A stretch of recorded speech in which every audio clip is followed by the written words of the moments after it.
حامد خان صاحب، آپ ماہر قانون ہیں اور آپ کی پاکستان کے سیاسی حالات پہ بھی بڑی گہری نظر ہے. آپ کو کیا لگ رہا ہے کہ بہت سے عمران خان صاحب کے خلاف کیسز جو ہیں وہ عدالتوں میں بھی اور الیکشن کمیشن میں بھی فکس ہو گئے، ان کی ہیئرنگ شروع ہو گئی. آپ کو لگ رہا ہے کہ عمران خان صاحب کی نااہلی کا خطرہ بڑھتا جا رہا ہے؟ دیکھیے، میں یہ سمجھتا ہوں میر صاحب کہ یہ ساری انتقامی کارروائی ہے. ان کے خلاف طرح طرح کے کیسز بنائے جا رہے ہیں، پرانے کیسز اٹھائے جا رہے ہیں. بالکل آپ صحیح کہتے ہیں کہ یہ ساری کارروائی بظاہر اس لیے کی جا رہی ہے کہ عمران خان صاحب کو نااہل قرار دلوانا ہے تاکہ ان کو سیاست سے باہر کر کے الیکشن کرائے جائے. میں سمجھتا ہوں یہ مناسب نہیں ہے. آپ فیس کریں، ہر پارٹی کا حق ہے، ہر پارٹی لیڈر کا حق ہے کہ وہ اپنی سیاست کرے، اور اگر لوگ ان کو ووٹ دینا چاہتے ہیں تو آپ لوگوں کو، جو ان کے ووٹر ہیں، جو ان کے فالوور ہیں، ان کو کیوں محروم کرتے ہیں؟ تو میں سمجھتا ہوں کہ یہ کارروائی مناسب نہیں ہے سیاسی طور پر بھی، اور آئینی طور پر بھی میں یہ سمجھوں گا کہ یہ مناسب نہیں ہے. اچھا احسن اقبال صاحب، جب نواز شریف صاحب کو لیکن ایک منٹ میں حامد صاحب سے ایک سوال کر سکتا ہوں؟ کریں. حامد صاحب ایک سوال ہے میرا آپ سے. آپ بڑے محترم ہیں اور سینئر قانون دان ہیں. مجھے آپ بتائیے کہ اگر میں جلسوں میں کھڑا ہو کے یہ نعرے لگاؤں کہ حامد خان ڈاکو ہے، اور حامد خان صاحب کے خلاف ایک جھوٹا مقدمہ بناؤں جس کے پاداش میں حامد خان صاحب کو 2 مہینے سزائے موت کے قیدی کی چکی میں کاٹنے پڑیں، اور اس کے بعد پھر ہائی کورٹ یہ کہے کہ یہ مقدمہ جو ہے بے بنیاد تھا، جھوٹا تھا، اس میں کرپشن کا کوئی شائبہ تک نہیں تھا، یہ بالکل ناجائز طور پہ بنایا گیا ہے، تو جس شخص کے ایما پہ یہ ہوا ہو، اور اگر میں نے آپ کے خلاف ڈاکو کے جلسوں میں نعرے لگائے ہوں اور جس مقدمے کی بنیاد پہ لگائے ہوں اسے بے بنیاد اور جھوٹا کہہ کے عدالت ردی کی ٹوکری میں پھینک دے، تو میری کیا سزا ہونی چاہیے؟ دیکھیے، اس کی سزا کا فیصلہ تو عوام ہی کرے گا، کیونکہ عوام کے سامنے آپ بھی جائیں اور وہ بھی جائیں. کیا نہیں، مجھے آپ بتائیں کیا قانون میں میرے کوئی حقوق نہیں ہے یا آپ کے حقوق نہیں ہیں؟ اچھا، ابھی آپ نے سوال جو اٹھایا وہ ٹھیک ہے، ایک ویلڈ کوسچن ہے، لیکن ابھی ہم بات کر رہے ہیں جی عمران خان صاحب کے مستقبل کی. تو میں آپ سے سوال یہ پوچھنا چاہتا ہوں کہ جب نواز شریف صاحب کو 63(1)(f) کے تحت ڈسکوالیفائی کیا گیا تو ہمارا یہ خیال تھا کہ یہ انتقامی کارروائی ہے، اور اب اگر عمران خان صاحب پہ بھی 63(1)(f) لگتی ہے تو یقیناً ان کے سپورٹر بھی یہی کہیں گے یہ ایک انتقامی کارروائی ہے. تو آپ کے خیال میں بار بار پاکستان کی سیاست میں پولیٹیشنز کو ڈسکوالیفائی کرنا یہ ایک اچھی روایت ہے؟ دیکھیے، بات یہ ہے کہ نہیں، بالکل غلط ہے.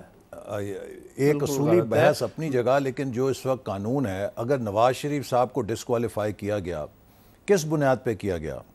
جتنا پاکستان کے اندر نواز شریف صاحب کا احتساب ہوا ہے، چاہے ان کی مخالف حکومتیں تھیں، مشرف کی حکومت تھی، پھر عمران خان کی حکومت تھی، پھر عمران خان کی حکومت سے پہلے جب انہیں نکالا گیا 3-4 سال پہلے بھی ان کا پورا احتساب ہوا. مجھے بتائیے کہ وہ پاکستان کے 3 دفعہ وزیر اعظم رہے، 2 دفعہ وزیر اعلیٰ رہے، آج تک یہ مقدمہ نہیں بنا کہ انہوں نے کوئی خرد برد کی، یہ مقدمہ نہیں بنا کہ انہوں نے کوئی کمیشن وصول کیا. تو آپ کہہ رہے ہیں نواز شریف کے خلاف فیصلہ غلط تھا تو عمران خان کے خلاف صحیح ہوگا؟ خان صاحب کے خلاف جو مقدمے ہیں ان کی نوعیت کیا ہے؟ ان کے خلاف یہ مقدمہ نہیں ہے کہ انہوں نے اپنے لندن میں مقیم بیٹے قاسم سے 10,000 پاؤنڈ وصول کرنے تھے، وہ وصول نہیں کیے اور وہ اپنے ایسٹ ڈیکلیریشن میں نہیں رکھے. ان کے خلاف مقدمہ یہ ہے اربوں روپے کے تحفے جو انہوں نے وصول کیے انہیں ڈکلیئر نہیں کیا یا انڈر ویلیو کیا. ابھی آپ حیران ہوں گے حامد صاحب کہ ان کے کچھ دورے ایسے ہیں کہ جس میں جو ڈکلیئرڈ ویلیو ہے، جو عمران خان صاحب کا گن مین ہے اس کے تحفے کی ویلیو زیادہ ہے، اور جو عمران خان صاحب کو تحفہ ملا ہے اس کی ویلیو کم ہے. آپ مجھے بتائیں کہ وہ دنیا کا کون سا سربراہ مملکت ہے جو پاکستان کے وزیر اعظم کو اس کے گن مین سے سستا تحفہ دے گا؟ ٹھیک ہے نا. اسی طرح جو فورن فنڈنگ کیس ہے اس کے اندر جس قسم کی مالی اخلاقی بدعنوانی کی گئی ہے، کروڑوں روپے کے آپ چندے لیتے رہے. آپ ان کو اپنے ذاتی مقاصد کے لیے استعمال کرتے رہے. اس سے زیادہ بے ایمانی کی کیا مثال ہو سکتی ہے کہ فائنینشیل ٹائمز آپ کو بین الاقوامی طور پہ خیرات میں مس اپروپریشن کرنے، غبن کرنے کا مجرم بنائے، اور آپ میں اتنی جرت نہ ہو کہ آپ لندن کی کسی عدالت میں فائنینشیل ٹائمز کو چیلنج کر سکیں. This it self is an admission of guilt. ٹھیک ہے ٹھیک ہے. دیکھیں ابھی جو آپ نے بات کی اس ملک میں یہ جو ریت ہے سیاستدانوں کو نااہل کرنے کی، میں اکثر یہ کہا کرتا ہوں گفتگو میں، یہ آج کل کی نہیں ہے، یہ 1949 میں ہے. 1949 میں آپ دیکھیں تو اس وقت کی جو کانسٹیٹیوئنٹ اسمبلی تھی اس کے 90-95% ارکان کے خلاف کرپشن کے مقدمات کی انکوائریاں قائم ہو چکی تھی 1949 پروڈا کے تحت. اس کے بعد 1958 میں جب ایوب خان صاحب آئے، ایبڈو ہوا، پھر بے شمار سیاستدانوں کو نااہل کیا گیا. تو یہ کہ نااہل کر کے سیاسی لوگوں کو میدان سے ہٹا دیا جائے، یہ ہماری بہت پرانی ریت ہے. اور سب سے پہلے جس پولیٹیشین کو ڈسکوالیفائی کیا ایوب کھڑو تھے، سندھ کے چیف منسٹر. وہ ڈسکوالیفائی ہونے کے بعد پھر واپس آئے، پھر ڈسکوالیفائی ہوئے، پھر واپس آئے. تو لوگ تو واپس حسین شہید سے سہروردی ہیں، کتنے نام ہیں جن کے ساتھ یہ ہوا.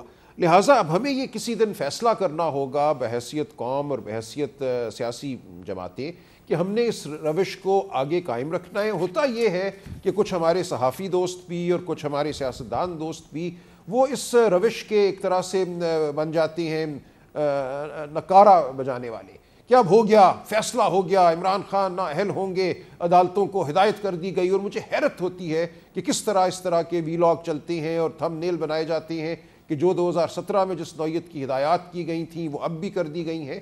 یہ پورے ہمارے نظام پہ میں سمجھتا ہوں ایک حملہ ہے، اور ہم سب کو کم از کم اس کے اوپر اتفاق کرنا چاہیے کہ پہلے بہت برا ہوا. پوری تاریخ ہماری جو ہے وہ سیاست کے اوپر ایک دھاوا ہے، اور ہمیں اس دھاوے کو اب روکنا ہے. اور ایک کنسنسس میں سمجھتا ہوں اتفاق رائے اب ملک میں پیدا ہو رہا ہے. اچھا اب ایک اور بھی اس میں ہاتھ ہے، پی ٹی آئی کا بھی اس میں ہاتھ ہے.